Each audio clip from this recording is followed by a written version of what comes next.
Good morning. Welcome to Hildy's Homestead. So I'm out here in my vegetable garden.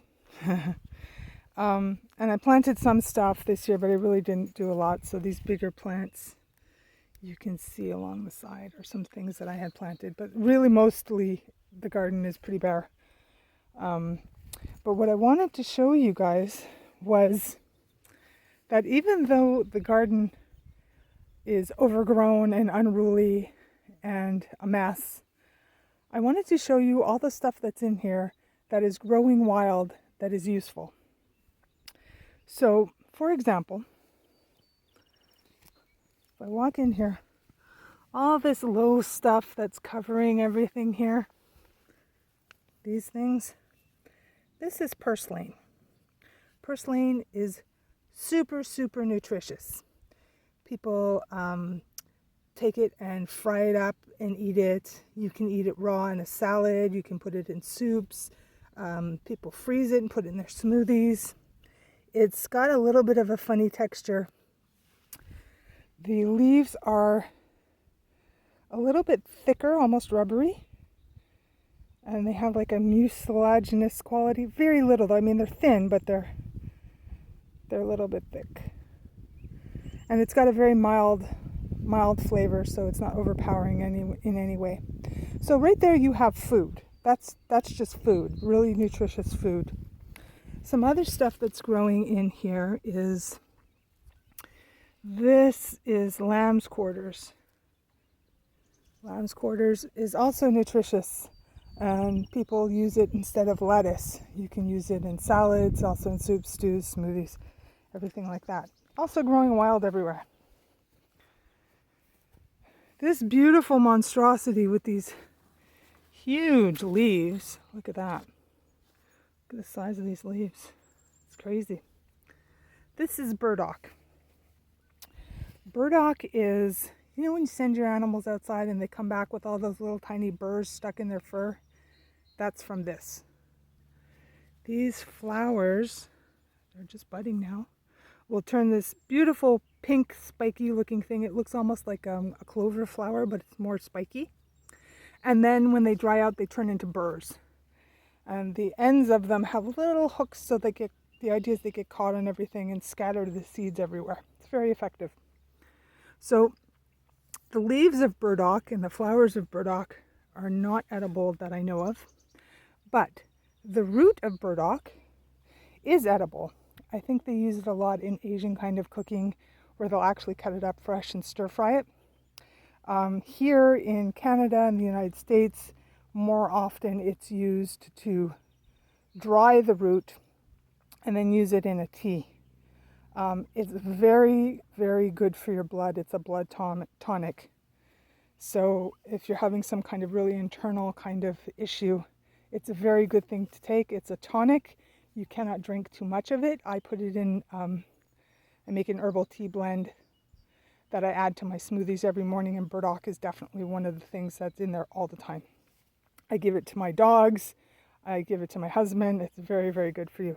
Also, not a very strong flavor, which is why I can add it to my smoothies. You don't really notice it. These beautiful purple flowers. These are chicory. Gorgeous.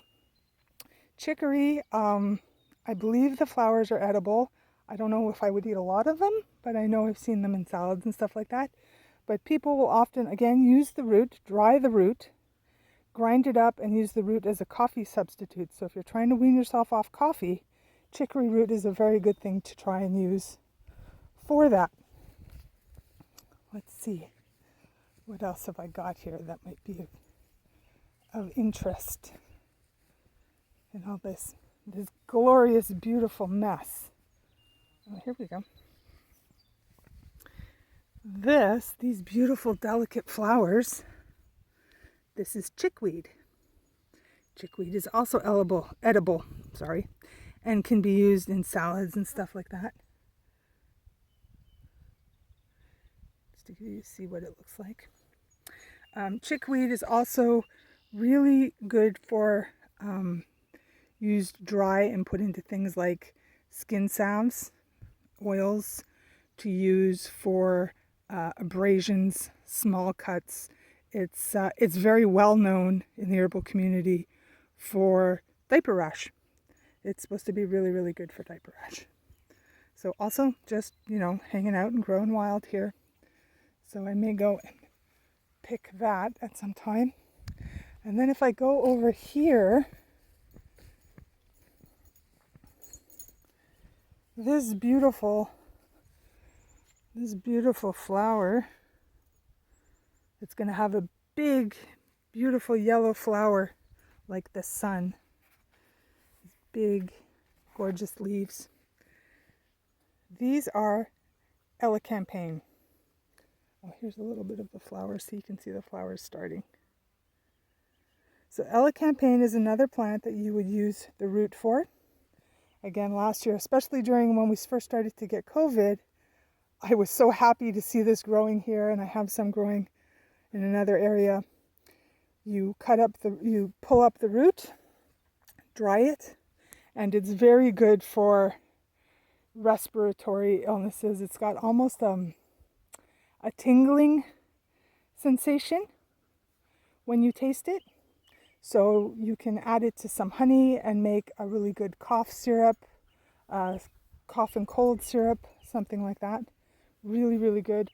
Also, just growing wild. I have more over there growing wild, so very happy to see that it came back. All my raspberries are growing wild. So we all know raspberries are good for food, right? Raspberries. But more than that, what I use it for, because I think something steals my raspberries, is I will pull up a couple of plants and I will dry the leaves and use the leaves to make teas or tinctures. Raspberry leaf is very good for women's issues. Your uterus, menstrual cramps, hormonal balances, all kinds of stuff like that. So, and I'm trying not to go into the stuff that I have planted because I really just want to show you guys what is growing just wild in your lawn. With no maintenance required. It's just there. If you were to let everything just grow wild, all this stuff is here for you. Under my apple tree, I have growing wild strawberry. There's no strawberries on it now. This is wild strawberry. So this will make strawberries just like the regular strawberry plants probably many of you have planted. The only difference being that the wild strawberries are very, very tiny. So you'd need a lot of them. But I mean, look how much of it is growing here by itself. I did not plant this here. This is just, Mother Nature taking care of stuff. And I just want to show you guys one more thing. If I can find it. Here's one more thing. That wasn't what I wanted to show you. This is coltsfoot, also growing wild. Coltsfoot, good for coughs and colds. I think it may be an endangered species. So they try to deter you from using it and sort of leave it be. There's other things that you can use like the elecampane. But it's there. If you need it, it's there. And of course we all know that lilacs are edible. We have lilacs growing wild here everywhere. You can take the flowers and use them to make a syrup or a jelly. Delicious. Lilac, I think, is naturally an antiviral, an antiparasitic for the stomach, although I don't think anybody uses it medicinally at all. It's very rare that I ever hear somebody even making it, much less using it medicinally. And the one last thing I wanted to show you, which I think here, is plantain. Plantain leaves. See those little elasticy things in there? That's one of the ways to identify it. Plantain grows anywhere where people have been walking. It likes compacted earth. I think the Native Americans used to call it white man's tears or something like that. And plantain, people do eat it. What I do with it is it's very good for extracting infection. So I will dry it, turn it into a powder. Here's some more of it. Turn it into a powder and apply it to wounds, abscesses. It's got very, very strong drawing out capabilities. You can see it's growing in the lawn here everywhere. I'm going to come and harvest it. See? There's two kinds of plantain. I think there's a broadleaf and a longleaf. This may be the broadleaf. So, and like, I haven't gone through everything. This is just like the random stuff you see right away in your yard, in the grass. Obviously, you know, if there's lots of chemicals or high traffic with cars or insecticides used or anything like that, you don't want to harvest in an area like that. But if you trust the source that it's coming from, just stop and take a look around. There's so much that's just growing wild that nobody has planted. This, although it's not doing very well, this is, I think it's chokecherry. It's kind of like gooseberry, but it doesn't have the spikes that gooseberry has. Growing wild underneath this tree. It's not going to survive here, so I'm not going to get any berries off of it. But you could pull it up and plant it somewhere else, though. But it likes to grow under trees. That's what it likes. Dandelion. Nutritious, good for you. Leaves, roots.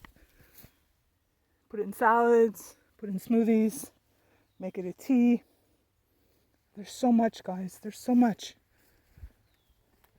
There's so much, and it's just here. It's just here for you. Oh, one last thing. I'm going to show you one more thing, and then we're going to stop. I wanted to show you, and they're growing. You can see they're growing in places like where you wouldn't think to look, where there's high traffic of people walking, where it's under a tree growing up against a tree trunk. So one more thing. Here's more burdock. This is another burdock plant. But here, growing on my doorstep, looks suspiciously often confused with dandelion, but this is not dandelion. You can see the leaves are a little different if you pay close attention. This is wild lettuce. Wild lettuce has a milky substance in it that is very good for pain. It's a little hard to extract. There's lots of different ways to extract it, and sometimes it gets very technical to make it more and more potent. But like if you were in a pinch, you know, you were stranded in the woods for who knew how long, you could use it as a pain reliever. And I pulled up all my weeds here. But very often you will get, growing in cracks and crevices like this, you will find pineapple weed. And pineapple weed looks almost like chamomile flowers. The leaves look like chamomile. And the flowers, do I have any here?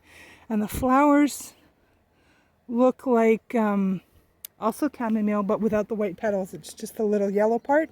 And when you crush it, it smells like pineapple. And I don't know if it has any great medicinal value. It's delicious as tea. You can make jams and jelly.